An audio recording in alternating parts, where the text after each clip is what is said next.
Hello guys, mao ni ako mga tanom na italong, na kamatis, na Indian lemon. Syempre, di dyan na mawala ang kamunggay no, number 1 jud na sa atua.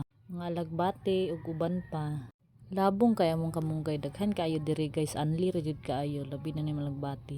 Kaning lawuy, isa dyan sa pinaka-paborito nako na putahe sa tanan. Ako lang ba ang hilig kayo magluto na naay mais ang sagol? Di dyan mawala ang kuano kalabasa diri kay importante dyan kang itan kay kusog dyan kay siya mukhaon basan na ay sabaw. Ang kalabasa ginapiga na ko siyahang plato. Ambot lang og tinuod ba ilang ingon na ang gulay pang pahaba ng buhay, tinuod ba na?